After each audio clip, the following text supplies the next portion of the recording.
trying to fit that in. Yeah, it's hard. You cannot, especially in boxing, the sweet science, where it's just hands, but you got people, that's all they do all day long. Right. That's why I say it's so unfair when an MMA guy goes in and fights a Mayweather, because Mayweather, he perfected that. Yeah. And you got to use just that style of boxing.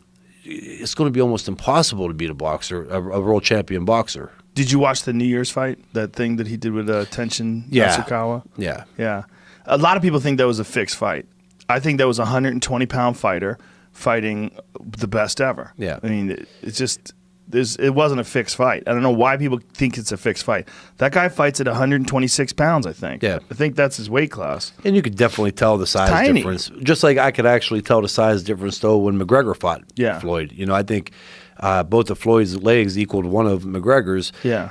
But, yeah, with that tension, that fight, the first knockdown was legit. Yes. And I think my personal opinion what happened, it wasn't fixed, you know, or fake. I believe that he got hit with that right hand and seen that how strong and how the defensive skills that Mayweather had. And I think he said, you know what, this could be a long-ass night.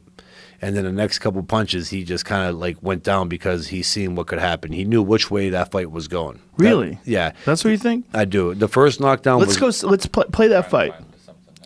See if you can find the fight and play it. I feel like the first one clipped him on the temple. He hit him with a left hook on the temple.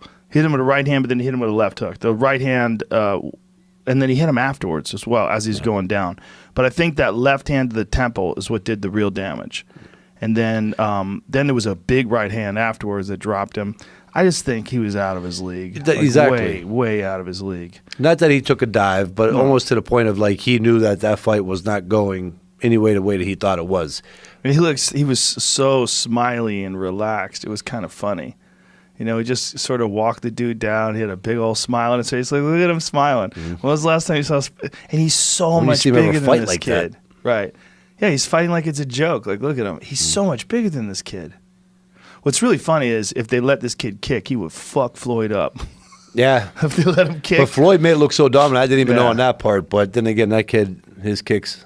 That kid would have kicked Floyd's legs out from under him in seconds. Oh, you went too far there.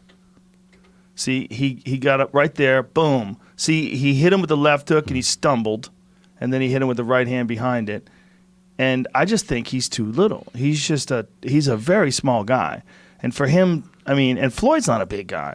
This kid is tiny. I mean, I think he's fought as light as 121 pounds, and I think sometimes he fights at like 126. Yeah, I mean, I think you can see right there. Like right there. Sometimes in a fight, a lot of times in a fight, the whole issue is you get hit with that and you're fighting and somebody taps you with a certain punch. Your brain, you'll be surprised how fast it works, you know, and all the things that go through that mind. Right here, boom. Yes, that's that legit. was, yep. And I think at that moment right there, he just knew going in. You could feel, just when somebody hits you on the arm or the shoulder, you know, how much power they have. And, yeah, I think he was trying to, after that, he knew that was going to be a long night. So crazy they paid him $9 million for this. Must be nice. Right? Yeah, I mean, fuck. There was a lot of people I seen going, he deserves to give some of these prospects a chance now. You know, he should be fighting these guys instead of doing this. These guys ain't boxers, blah, blah, blah. And my take on that also is the man went 49, 50, and 0. Yeah. He fought almost everybody in the sport. And even if you want to say that they were past their prime, some of them may have been a little bit, he still went in there and dominated them and beat them. Yeah. This guy, in my opinion, if he wanted to fight defensive backs from the NFL, he has all the right in the world. I don't think that he owes the sport anything. I think actually it's the other way around. The amount of money that he has brought to the sport, the attention that he brought to it. So if he wants to go around and do these size shows, let him. You know, I mean, what do you want him to do? Fight prospects till he's 51 years old? I couldn't agree more. It's crazy, the idea that they want to see him sacrificed. Yeah. They want to see him get beat. That's what they want. They want to see him finally fight someone who's younger and faster and hungrier, who's more active. And what will happen is that he will lose. Yeah. And I think Mayweather is smarter than that. You know, he wants to go out and keep that, his status and the record that he built up and that resume that he has and go out like that. Yeah. You know? Well, they're talking about him fighting Khabib Nurmagomedov, who's the UFC 155-pound champion. But Khabib's not really a boxer. Yeah, I just want to say, but boxing rules? Yeah. Oh, that would be same thing. Yeah. Khabib's a takedown ground type guy. Exactly. It would be the same kind of fight as the Conor fight. The only difference is I don't think Khabib would get as tired as Conor would. Yeah. I don't think he's definitely got better endurance. I think one of the only few in there right now that would be a good fight would be one of the Diaz brothers, as far as striking. That would be interesting. But he would box their face off. Oh, I still think that he would win that. But I'm just saying, as far as stand up and letting the hands go, I think those are one of the two better ones in the MMA. Yeah, I mean that he's got all the right in the world to just keep fighting freak shows. Just have fun, man. You're Floyd Mayweather. The only thing is, Father Time shows up. He's getting to that age where you might get one of them guys, and so. I mean, if he's having fun, do it. But if you go and get beat by one of them guys, that could change the whole outlook of a career. Well, it's interesting how guys who are really good defensively, they're not just really good longer because they have such good technique, but also they've taken less damage during their career, so that they're more durable as they get older as well. Like you definitely saw that with Bernard. Yeah. Like Bernard, up until the Joe Smith fight, I mean, Joe Smith was the first guy to really put it on him like that and knock him out of the ring. And it was hard to see. It was hard to see that they had that ring set up too, where he fell and landed on his fucking head. Like Jesus Christ.